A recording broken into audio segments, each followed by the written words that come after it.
Hello everyone, welcome to our YouTube channel let's study साथ साथ।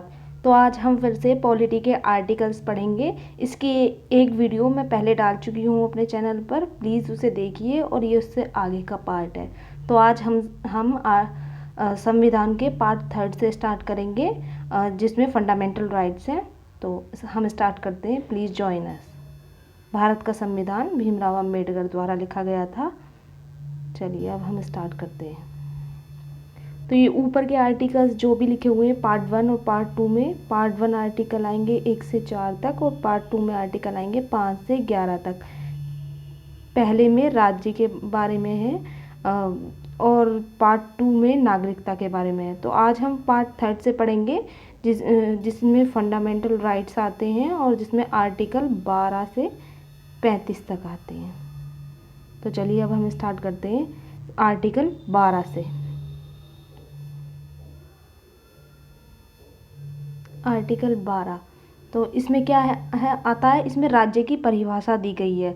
तो राज्य क्या होता है इसके बारे में बताया गया है। तो राज्य में क्या क्या आते हैं, भारत सरकार व संसद और राज्य सरकार व विधानमंडल और स्थानीय परिधारणा, नगरपालिका, जिला न्यायालय, ब्लॉक, ये सब राज्य के अंदर आते हैं। और इसके बारे में आर्टिकल 12 में प्रस्तुत किया गया है हमारे संविधान में। इसमें LIC और गवर्नमेंट, यूनिवर्सिटी, सरकारी बैंक, इन सब के बारे में भी आते हैं। ठीक है, तो ये आर्टिकल 12 में आते हैं, राज्य की परिभाषा दी गई है। अब आर्टिकल 13, इसमें मूल अधिकारों का असंगत या अल्पीकरण करने वाली विधियां। इसका मतलब है कि ऐसे जो भी कानून संसद द्वारा या विधानमंडल द्वारा कोई भी कानून बनाए गए हैं, तो अगर उनसे हमारे मूल अधिकार मतलब फंडामेंटल राइट्स का हनन या फिर वो कम हो रहे हैं किसी भी तरीके से, अगर कोई कानून लाए हैं और उनकी वजह से हमारे अधिकार कम होते दिखाई दे रहे हैं, तो ये आर्टिकल हमें उनसे अपनी संरक्षण करने में मदद करता है। आर्टिकल 13, तो इसे एक तरीके से क्या बोला जाता है, रक्षा कवच। इस आर्टिकल को रक्षा कवच बोला जाता है, आर्टिकल 13 को। ये हमें हमारे अधिकारों का हनन होने से बचाता है। चलिए नेक्स्ट स्लाइड।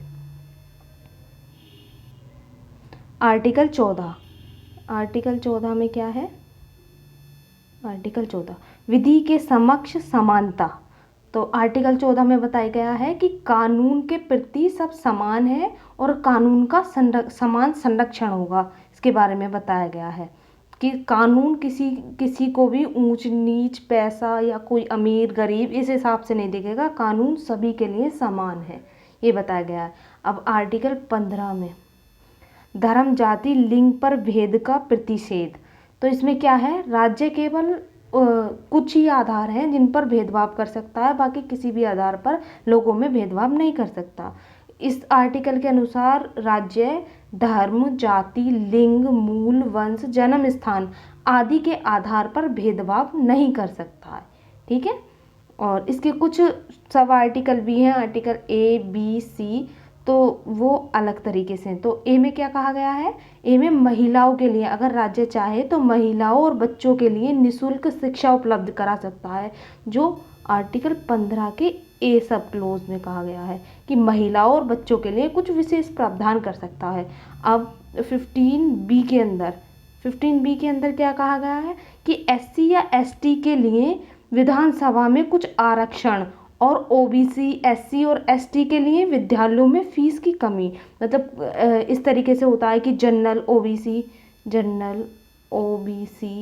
और SC और ST, इन सब के लिए कुछ विशेष प्रावधान, फीस में कमी, अंतर होता है, वो सब आर्टिकल 15 के B सब क्लोज के अकॉर्डिंग होता है। और अब है 15C। सी के अंदर SC, OBC और ST में जो प्रवेश में कुछ छूट, किसी चीज़ में प्रवेश लेना चाहते हैं तो उसमें कुछ छूट इन्हीं के अकॉर्डिंग, इसके 15C के अकॉर्डिंग मिलेगी। चलिए नेक्स्ट आर्टिकल पे चलते हैं, आर्टिकल 16। इसमें क्या है, लोक नियोजन में अवसर की समानता। इसमें क्या है कि सार्वजनिक रोजगार के मामले में अवसर की सामान्यताएं मिलेंगी। अर्थात हम कह सकते हैं कि किसी भी व्यक्ति को सार्वजनिक रोजगार पाने से नहीं रोका जाएगा और ना ही उसे किसी अवसर से वंचित रखा जाएगा कि तुम नीच जात से हो, इससे हो। इसमें सब रूप से समानता मिलेगी। इसके लिए 16 आर्टिकल 16 है। इसका एक सब क्लोज भी है 16A, जिसके अंदर क्या कहा गया है कि राज्य की सेवाओं में एससी और एसटी के लिए कुछ आरक्षण प्रदान किया गया है, कुछ व्यवस्था की गई है कि अगर किसी जॉब में प्रमोशन पाना है तो उसके लिए एससी और एसटी को कुछ संरक्षण मिला हुआ है। चलिए नेक्स्ट आर्टिकल 17, अस्पृश्यता का अंत। तो ये आर्टिकल, इस पर सबसे ज़्यादा जोर गांधी जी ने दिया था। अस्पृश्यता का अंत मतलब इसका अर्थ है कि कुछ वर्गों के लोगों को उनके जन्म, जाति या किसी भी आधार पर बहिष्कृत नहीं किया जाएगा कि तुम इस जाति से आते हो या यहाँ पर जन्म लिया है तुमने, तो इस आधार पर बहिष्कृत नहीं किया जाएगा। और इसके भी सब क्लोज है 17 का A। तो इसमें क्या कहा गया है कि किसी भी व्यक्ति को सार्वजनिक पूजा स्थल से बाहर नहीं निकाला जाएगा या उसे अंदर जाने से नहीं रोका जा सकता। और इसमें 17 के B पार्ट में क्या कहा गया कि किसी होटल, दुकान या सार्वजनिक मनोरंजन के स्थान से उसे किसी भी व्यक्ति को वंचित नहीं किया जा सकता। चलिए नेक्स्ट पे चलते हैं। आर्टिकल 18, तो इसमें उपाधियों का अंत है। तो इस आर्टिकल में क्या बताया गया है कि कोई भी व्यक्ति केवल कानून और शिक्षा से संबंधित उपाधियां ले सकता है, बाकी किसी भी चीज़ की उपाधियां नहीं ले सकता। जैसे किसी को पद्म विभूषण मिला हो, पद्म भूषण मिला हो, पद्मश्री मिला हो या फिर भारत रत्न मिला हो, तो इस तरीके की कोई भी उपाधि नहीं ले सकता। इसके भी 2 सब क्लोज हैं। 18 का A क्या कहता है कि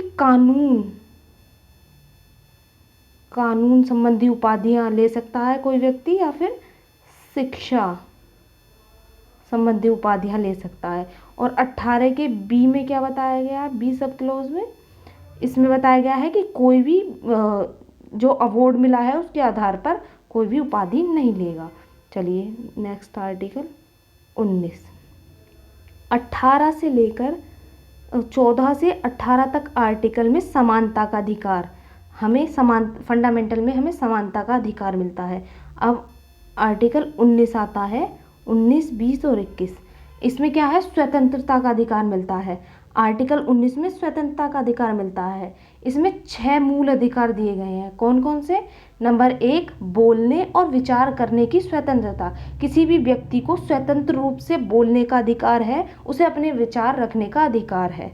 और नंबर 2, ये 1 हो चुका है। और नंबर 2 क्या है? नंबर 2 में है कि शांतिपूर्वक बिना किसी हथियार के कुछ लोग मिलकर सम्मेलन कर सकते हैं, परंतु उसमें कोई भी हाथापाई नहीं होगी और शांतिपूर्वक होगा, किसी भी तरीके का हथियार नहीं ले जा सकते। और तीसरी स्वतंत्रता क्या प्राप्त है? कोई भी पार्टी और सहकारी समिति बनाने की स्वतंत्रता है। मतलब कुछ लोग मिलकर कोई भी पार्टी बना सकते हैं या सहकारी समिति बनाने का स्वतंत्रता है उन्हें, ठीक है। और 4 में क्या मिलता है? देश के किसी भी कोने में आने जाने की स्वतंत्रता प्राप्त है हर व्यक्ति को। और 5 में क्या मिलता है? देश के किसी भी कोने में स्थानीय रूप से रहने की स्वतंत्रता है। तो 4 में कोई भी व्यक्ति कहीं भी आ जा सकता है और 5 में कहीं भी रह सकता है देश में कोई। और 6 में क्या है? कोई भी व्यक्ति व्यापार की स्वतंत्रता है, वो अपने अनुसार व्यापार कर सकता है। तो ये हो गया आर्टिकल 19। अब आर्टिकल 20, इसमें क्या है? अपराधों के दोष सिद्ध के संबंध में संरक्षण। तो इसमें अपराध सिद्ध नहीं हुआ है, कोई दोष सिद्ध नहीं हुआ है, उसके प्रति संरक्षण, किसी व्यक्ति को संरक्षण कैसे मिलेगा? जैसे किसी भी व्यक्ति को तब तक अपराधी नहीं माना जा सकता जब तक कानून का उसने कोई उल्लंघन नहीं किया हो, या फिर किसी भी व्यक्ति को एक अपराध के लिए सिर्फ उसे एक ही बार सजा मिलेगी, बार बार सजा नहीं मिलेगी एक ही अपराध के लिए, ठीक है। अब आर्टिकल 21, प्राण और दैहिक स्वतंत्रता, किसी भी हर व्यक्ति को अपने प्राण और अपने देह की स्वतंत्रता करने का अधिकार है। उसे अपने जीवन को सुरक्षित रखने का अधिकार है, साफ सुथरा रहने का अधिकार है और कहीं भी अपने लिए कुछ कार्य करने का भी अधिकार है। और आर्टिकल 21 का पार्ट के ये 86वें संविधान संशोधन के तहत 2002 में जोड़ा गया था। तो इसमें क्या है, 6 से 14 वर्ष के बच्चों को शिक्षा का अधिकार है, मतलब उन्हें फ्रीली शिक्षा दी जाएगी, इसका उनका फंडामेंटल राइट है, मतलब उनका मूल अधिकार है शिक्षा पाने का, जो बच्चा 6 से 14 वर्ष का है। ठीक है, चलिए नेक्स्ट आर्टिकल। तो आर्टिकल 22, तो इसमें क्या है, कुछ दशाओं में गिरफ्तारियों से संरक्षण। इस आर्टिकल के अनुसार क्या कह सकते हैं कि किसी व्यक्ति को अगर किसी भी मनमाने ढंग से उठा लिया गया है या फिर उसे गिरफ्तार कर लिया गया है तो हर व्यक्ति को 3 प्रकार के अधिकार मिलेंगे। पहला अधिकार क्या मिलेगा, उसे गिरफ्तार करने का कारण बताना पड़ेगा, कि जानकारी देनी पड़ेगी, वह यह जानना उसका फंडामेंटल राइट है, मूल अधिकार है। गिरफ्तारी होने के 24 घंटे के अंतर्गत उसे न्यायालय के सामने प्रस्तुत करना पड़ेगा जब उसकी गिरफ्तारी हो जाएगी। तो उसे अपने गिरफ्तार हुए व्यक्ति को अपनी पसंद से अपने वकील से सलाह लेने का पूरा अधिकार है। इस तरीके से 3 अधिकार प्राप्त होते हैं किसी भी व्यक्ति को। चलिए आर्टिकल 23 और 24 के अंदर क्या मिलता है, शोषण के विरुद्ध अधिकार मिलता है। तो 23 में क्या है, मानव के दुर्व्यवहार व बाल आश्रम। तो इसमें क्या है, किसी भी मानव का व्यापार करना प्रतिबंधित है, किसी भी मानव या व्यक्ति का किसी भी तरीके से व्यापार नहीं किया जा सकता या उससे बलपूर्वक कोई भी मजदूरी नहीं करवाई जा सकती, ये 23 में है। और 24 में क्या है, कारखानों में बालक का नियोजन का प्रतिशत। तो इसमें क्या है, किसी भी बच्चे को जो बहुत छोटा है या 14 वर्ष से कम आयु का है तो उसे किसी भी कारखाने में काम करना लीगली नहीं माना जाएगा, किसी भी बच्चे से इस तरीके से काम नहीं कराया जाएगा। और आर्टिकल 25, धर्म का आचरण और प्रसार। इसमें धार्मिक स्वतंत्रता का अधिकार प्राप्त है इस आर्टिकल में। कोई भी व्यक्ति अपने अनुसार किसी भी धर्म को मान सकता है और उसका प्रचार प्रसार कर सकता है, आर्टिकल 25 के अकॉर्डिंग। अब आर्टिकल 26, धार्मिक कार्यों के प्रबंध की स्वतंत्रता। तो इसमें क्या बताया गया है कि कोई भी व्यक्ति अपने धार्मिक कार्यों की प्रबंध कर सकता है स्वतंत्रता पूर्वक, उसका अधिकार है उसका। कोई भी व्यक्ति अगर किसी धार्मिक संस्था की स्थापना करना चाहता है या स्वयं उसका प्रचार प्रसार करना चाहता है या उसे संभालना चाहता है तो वो आर्टिकल 26 के अकॉर्डिंग कर सकता है। चलिए नेक्स्ट स्लाइड। 26 में बता चुकी हूँ आपको। आर्टिकल 27 इतना इम्पोर्टेंट नहीं है पर फिर भी मैं आपको डिस्क्राइब कर देती हूँ। इसमें धार्मिक अभिव्यक्ति के लिए कर से मुक्ति है, मतलब कोई भी धार्मिक अभिव्यक्ति है उसमें वो कर से मुक्ति पा सकता है। और आर्टिकल 28 है, इसमें क्या है, आर्टिकल 28 में इसमें सरकारी शिक्षण संस्थान, जो भी सरकारी शिक्षण संस्थान बनाए गए, विद्यालय बनाए गए हैं तो उनमें किसी भी प्रकार के धर्म की शिक्षा नहीं दी जा सकती। उसमें समान शिक्षा चलेंगी परंतु किसी भी एक धर्म को बढ़ावा नहीं दिया जाएगा। अब आर्टिकल 29, अल्पसंख्यक वर्गों के हितों का संरक्षण। इसमें क्या है, जैसे भारत में कई अल्पसंख्या में वर्ग हैं, वो अपना संरक्षण किस तरीके से कर सकते हैं, वे अपनी लिपि और भाषा और संस्कृति का संरक्षण करने का पूरा अधिकार रखते हैं और उसे प्रचार प्रसार करने का भी पूरा अधिकार रखते हैं, यह आर्टिकल 29 कहता है। अब आर्टिकल 30 क्या कहता है, शिक्षा संस्थाओं की स्थापना और प्रसारण करने का अल्पसंख्यक वर्गों का अधिकार। तो इसमें क्या कहा गया है कि अल्पसंख्यक अपनी पसंद का कोई भी विद्यालय खोज सकते हैं और प्रशासन कर सकते हैं, आर्टिकल 30 के अकॉर्डिंग। और आर्टिकल 31 जो था उसे हटा दिया गया है 44वें संविधान संशोधन जो 1978 में हुआ था, उसके तहत ये संपत्ति का अधिकार था, इसे 300A में पहुंचा दिया है संशोधन के तहत। और अब आता है नेक्स्ट आर्टिकल 32, अधिकारों को प्रवर्तित कराने के लिए उपचार। इसे भीमराव अंबेडकर ने एक सुरक्षा कवच मतलब पूरी तरीके से संवैधानिक उपचारों का अधिकार प्रदान किया है। इसे संविधान के मूल आत्मा कहा है भीमराव अंबेडकर जी ने। इसमें क्या है कि जब व्यक्ति को के मूल अधिकारों का हनन होता रहे, तो इसमें 13 में और 32 में क्या अंतर है? 32 में तो कोई कानून, 13 में है कि कोई भी कानून बनाएगी जो संसद, उसके विरुद्ध अधिकार ले सकते हैं। और जब फंडामेंटल राइट का हनन हो रहा हो कहीं भी, तो आर्टिकल 32 के तहत वो व्यक्ति सुप्रीम कोर्ट जा सकता है। इसके अनुसार इसे ही भीमराव अंबेडकर जी ने संविधान की मूल आत्मा कहा है। और इसके तहत 5 प्रकार की रिट लगाती है सुप्रीम कोर्ट। चलिए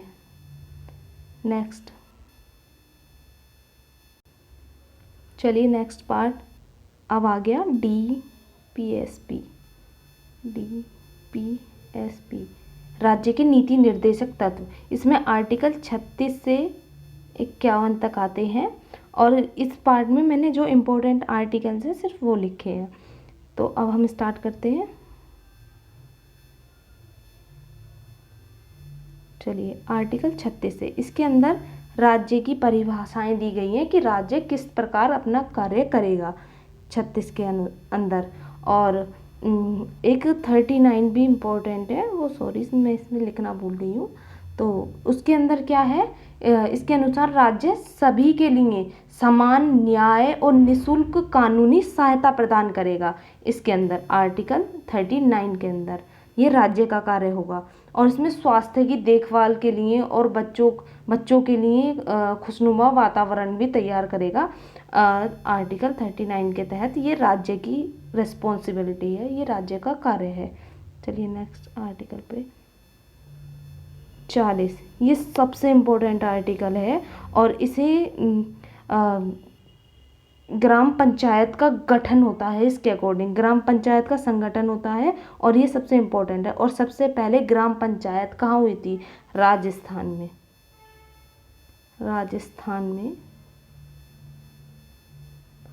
1959 में राजस्थान में हुई थी सबसे पहले ग्राम पंचायत का गठन। चलिए नेक्स्ट आर्टिकल 44 भी इम्पोर्टेंट है। उसमें क्या है, समान सिविल संहिता का कानून है। और समान सिविल संहिता भारत में किस राज्य में है? गोवा में लागू है। समान सिविल संहिता का कानून लागू। नेक्स्ट आर्टिकल 48, तो इसमें क्या है, कृषि और पशुपालन संगठन। इसके अंदर क्या है कि राज्य की ये जिम्मेदारी है कि वो पशुओं का वध, उनकी होने वाली हत्या को रोके और कृषि और पशुपालन की व्यवस्था कराए। और उनके जो वध हो जाते हैं, अवैध गाय मार रहे हैं, इस तरीके से जानवरों को मारा जाता है, तो उसे रोकने की भी जिम्मेदारी राज्य की होगी। और अगला आर्टिकल है 48 का A। इसमें क्या है, पर्यावरण, वन और वन्य जीवों की सुरक्षा, मतलब उनकी रक्षा। हमारा वातावरण, पर्यावरण और हमारे वन्य जीव जो भी हैं, जिससे हमारी फूड चेन चलती है और पर्यावरण के लिए ज़रूरी है, उन सब का संरक्षण करने का जिम्मेदारी राज्य की है। और ये कब जोड़ा था? ये 42वें संविधान संशोधन जो 1976 में हुआ था, उसके तहत जोड़ा गया था ये वाला पार्ट DPSP में। चलिए अगला आर्टिकल 49, इसके तहत क्या है, राज्य स्मारक स्थानों एवं वस्तुओं का संरक्षण। तो ये इसमें क्या है, राज्य की ये जिम्मेदारी है कि वह राष्ट्रीय स्मारक, मतलब जिस तरीके से मूर्तियां बनी हुई हैं और अशोक चक्र है, इस तरीके की जो भी स्मारक मूर्तियां हैं, उनकी देखभाल करना, उनका रख रखाव करना, उन्हें कोई तोड़े ना या किसी प्रकार की हानि ना हो, उसका भी करने की जिम्मेदारी राज्य की है आर्टिकल 49 के तहत। ठीक है। और अगला आर्टिकल है 50, इसमें कार्यपालिका और न्यायपालिका का पृथक्करण है। मतलब इसके अंदर जो कार्यपालिका है और न्यायपालिका के कार्य को विभाजित किया गया है कि वो एक दूसरे के काम में बाधा उत्पन्न ना करें। तो अगला आर्टिकल है आर्टिकल 51, अंतर्राष्ट्रीय शांति और सुरक्षा। इसके अंदर क्या है कि अंतर्राष्ट्रीय शांति व्यवस्था बनाए रखना और सुरक्षा का प्रसार करना आर्टिकल 51 के अकॉर्डिंग किया जाता है। और ये आर्टिकल 51 का क्या पार्ट,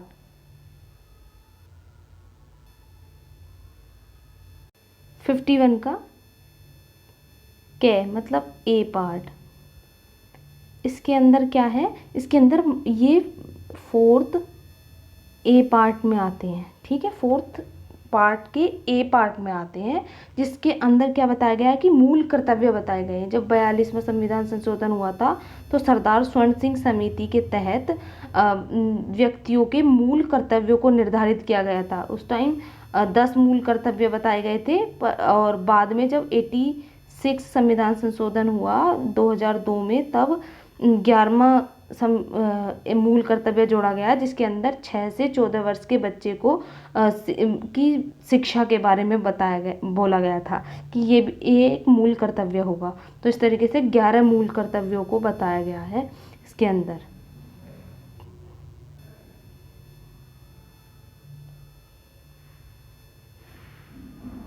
चलिए आज के लिए इतना ही। Thank you for watching. If you like it this video then please like, share and subscribe. आप सभी हमें इस इंस्टाग्राम चैनल पर भी फॉलो कर सकते हैं। अगर आपको ये वीडियो अच्छी लगे तो please like it. Thank you for watching.